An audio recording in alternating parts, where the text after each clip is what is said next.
ശിവസുതനും ദേവസേനാപതിയുമാണ് സുബ്രഹ്മണ്യൻ. തമിഴ് പഞ്ചാംഗത്തിൽ തൈമാസത്തിലെ പൂയം നാളാണ് തൈപ്പൂയമായി ആഘോഷിക്കുന്നത്. സുബ്രഹ്മണ്യൻ താരകാസുരനെ യുദ്ധത്തിൽ വധിച്ച് വിജയം കൈവരിച്ച ദിവസമാണ് മകരമാസത്തിലെ പൂയം നാൾ. മകരസംക്രമ ദിനമാണ് തൈമാസത്തിലെ ആദ്യ നാൾ, ഉത്തരായനത്തിൻ്റെ തുടക്കം. ഇതാണ് തൈപ്പൊങ്കൽ. അതേ മാസത്തിൽ വരുന്ന മറ്റൊരാഘോഷമാണ് തൈപ്പൂയം. തമിഴ്നാട്ടിലെയും കേരളത്തിലെയും സുബ്രഹ്മണ്യ ക്ഷേത്രങ്ങളിൽ ഈ ദിവസം പ്രധാനമാണ്. കേരളത്തിലും എല്ലാ സുബ്രഹ്മണ്യ ക്ഷേത്രങ്ങളിലും തൈപ്പൂയാഘോഷം നടക്കുന്നു. പഴനി, തിരുച്ചെന്തൂർ, ഹരിപ്പാട്, കിടങ്ങൂർ, വെണ്ടാർ ശ്രീ സുബ്രഹ്മണ്യ ക്ഷേത്രം തുടങ്ങി നിരവധി ക്ഷേത്രങ്ങളിൽ തൈപ്പൂയം ആഘോഷിച്ചു വരുന്നു. ഇവിടങ്ങളിലെല്ലാം വൻതോതിൽ കാവടിയാട്ടവും തുടർച്ചയായ അഭിഷേകങ്ങളും അന്നേ ദിവസം ഉണ്ടാകാറുണ്ട്. തൈ പിറന്താൽ വഴി പിറക്കുമെന്നാണ് തമിഴ് പഴമൊഴി. തൈമാസം എല്ലാ കാര്യങ്ങൾക്കും ശുഭമാണെന്നും മുടങ്ങിക്കിടക്കുന്ന കാര്യങ്ങൾക്ക് പോലും തൈമാസത്തിൽ നിവൃത്തി ഉണ്ടാകുമെന്നാണ് വിശ്വാസം. സുബ്രഹ്മണ്യനുള്ള സമർപ്പണമാണ് കാവടി. അഭീഷ്ടസിദ്ധിക്കാണ് പീലിക്കാവടികളും പൂക്കാവടികളും ഭസ്മക്കാവടികളും നേരുന്നത്. തൈപ്പൂയ ദിനത്തിൽ കാവടി കെട്ടിയാടുന്നത് വിശേഷമാണ്. പല ക്ഷേത്രങ്ങളിലും ഒരാഴ്ചത്തെ തൈപ്പൂയ ആഘോഷമാണ് നടക്കുക. പഴനിയിൽ രഥോത്സവവും മധുരയിൽ തൈപ്പ രഥോത്സവവും അന്ന് നടക്കുന്നു. 2026 തൈപ്പൂയം 2026 ഫെബ്രുവരി 1 ഞായറാഴ്ച 1101 ആണ്ട് മകരം 19 ആഘോഷിക്കുന്നത്. ഫെബ്രുവരി 1 പുലർച്ചെ 1:34 തുടങ്ങി അന്ന് അർദ്ധരാത്രി 11:58 പൂയം തിഥി അവസാനിക്കുന്നു. താരകാസുരൻ ദേവലോകത്തെ ജീവിതം ദുസ്സഹമാക്കിയപ്പോൾ മഹർഷിമാരും ദേവന്മാരും ശിവപാർവതിമാരെ അഭയം പ്രാപിച്ചു. താരകാസുര നിഗ്രഹത്തിനായി പുത്രനായ സുബ്രഹ്മണ്യനെയാണ് ഭഗവാൻ അയക്കുന്നത്. 12 ആയുധങ്ങളുമായായിരുന്നു സുബ്രഹ്മണ്യൻ്റെ യാത്ര. അസുരനെ വധിച്ച് സുബ്രഹ്മണ്യദേവൻ ദേവലോകത്തേക്ക് വീണ്ടും ഐശ്വര്യം എത്തിച്ചെന്നും ആ നാളിൻ്റെ സ്മരണയ്ക്കായാണ് തൈപ്പൂയാഘോഷം. ശിവസുതനും ദേവസേനാപതിയുമാണ് സുബ്രഹ്മണ്യൻ. ബ്രാഹ്മണ്യം എന്നത് ശിവനെ കുറിക്കുന്നു. അതിനോട് ശ്രേയസിനെ കുറിക്കുന്ന സു എന്ന ഉപസർഗം ചേർന്ന് സുബ്രഹ്മണ്യം എന്ന പേരുണ്ടായതെന്ന് സ്കന്ദപുരാണം പറയുന്നു. ശരവണക്കാട്ടിൽ ജനിച്ച കുട്ടിയാണ് സുബ്രഹ്മണ്യൻ. ജനനശേഷം മലർന്നു കിടന്നു കരഞ്ഞ സുബ്രഹ്മണ്യനെ അതുവഴി പോയ 6 ദിവ്യകൃതിമാർ കണ്ടു. അവർ കുഞ്ഞിനെ മുലയൂട്ടാനായി തർക്കിച്ചു. അതുകൊണ്ട കുട്ടി 6 കൃത്യന്മാരെയും മാറി മാറി നോക്കി.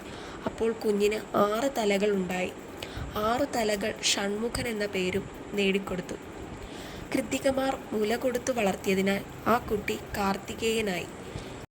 ജനനത്തിൻ്റെ വിവിധ ഘട്ടങ്ങൾക്ക് ഉത്തരവാദിയായവരുടെ എല്ലാ മകനായി സുബ്രഹ്മണ്യൻ മാറി. വിവിധ പേരുകളും സിദ്ധിച്ചു. സുബ്രഹ്മണ്യൻ യോഗബലത്താൽ കുമാരൻ, വിശാഖൻ, ശാഖൻ, നൈകമേയൻ എന്ന പേരുകളിൽ 4 ശരീരം സ്വീകരിച്ചു.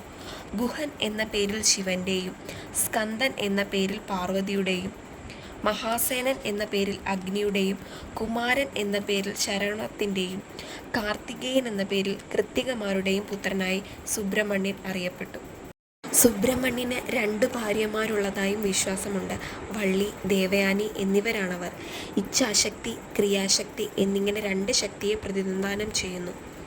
സംരക്ഷകനായ മുകുന്ദൻ്റെ മു എന്ന ആദ്യാക്ഷരവും സംഹാരകനായ രുദ്രൻ്റെ രു എന്ന ആദ്യാക്ഷരവും സൃഷ്ടികർത്താവായ കമലനന്ദ ബ്രഹ്മാവിൻ്റെ ക എന്ന ആദ്യാക്ഷരവും ചേർന്നാണ് മുരുകൻ എന്ന സുന്ദരനാമമുണ്ടായത്.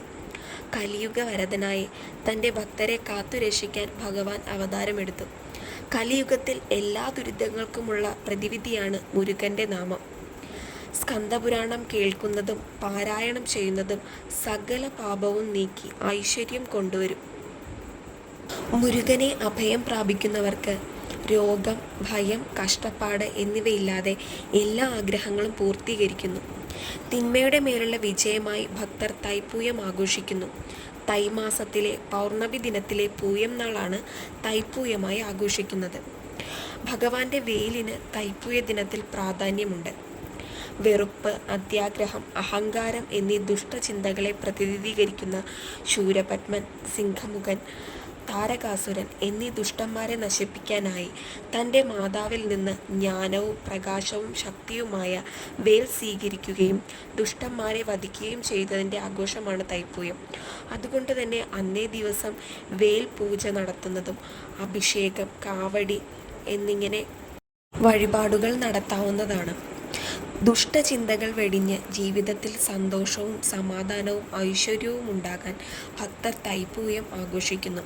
48 ദിവസത്തെ കഠിനവ്രതമെടുത്ത് കാവടിയാടുന്ന ഭക്തർക്ക് സർവ്വ ഐശ്വര്യങ്ങളും ഉണ്ടാകുമെന്ന് വിശ്വാസം. തൈപ്പൂയ വ്രതം ഭക്തർ 48 ദിവസം, അതുമല്ലെങ്കിൽ 21 ദിവസം, അതിനും കഴിയാത്തവർ 6 ദിവസം എന്നിങ്ങനെ ഓരോരുത്തരുടെ ആരോഗ്യസ്ഥിതി അനുസരിച്ച് ഭക്തർ എടുക്കാറുണ്ട്. ഇതിനൊന്നും സാധിച്ചില്ലെങ്കിൽ തൈപ്പൂയ ദിവസത്തിൻ്റെ തലേ ദിവസം ഒരു ദിവസത്തെ വ്രതം എടുക്കാവുന്നതാണ്. അതായത് തൈപ്പൂയത്തിൻ്റെ അന്ന് കൂട്ടാതെ അന്നും അതിൻ്റെ തലേ ദിവസവുമായിട്ട് വ്രതം എടുക്കാവുന്നതാണ്. പിന്നെ തൈപ്പൂയത്തിൻ്റെ അന്ന് സ്കന്ദപുരാണം കേൾക്കുന്നതും ഭഗവാന്റെ നാമങ്ങൾ ചൊല്ലുന്നതും വളരെ ഉത്തമമായിട്ടുള്ള കാര്യമാണ്. ചൊല്ലാൻ സാധിക്കാത്തവർ അത് കേൾക്കുന്നതും നല്ലതാണ്. അന്നേ ദിവസം ഓം ശരവണഭവായ നമ എന്ന് ജപിക്കുന്നത് വളരെ ഉത്തമമാണ്. തൈപ്പൂയത്തിൻ്റെ അന്ന് പൂയം തൊഴൽ വളരെ പ്രാധാന്യമേറിയതാണ്. അന്ന് ക്ഷേത്രദർശനം നടത്താൻ സാധിക്കുന്നവർ തീർച്ചയായും ക്ഷേത്രദർശനം നടത്തുക. പൂയം തൊഴുന്നതിലൂടെ മേടം രാശിക്കാർക്ക് സാമ്പത്തിക പ്രശ്നങ്ങൾ പരിഹരിക്കപ്പെടാനും ഇടവം രാശിക്കാർക്ക് സാമ്പത്തിക ബുദ്ധിമുട്ടുകൾ മാറി ജോലിയിൽ പുരോഗതി ഉണ്ടാകുവാനും കുംഭം രാശിക്കാർക്ക് സമ്പത്ത്, സ്വന്തം വീട്, വാഹനം എന്നിവ ലഭിക്കാനും മീനം രാശിക്കാർക്ക് ഉയർന്ന നിലയിലെത്തുവാനുമുള്ള യോഗമുണ്ട്. അപ്പോൾ എല്ലാവർക്കും ഭഗവാന്റെ അനുഗ്രഹം ഉണ്ടാവട്ടെ. ഓം ശരവണഭവായ നമഃ.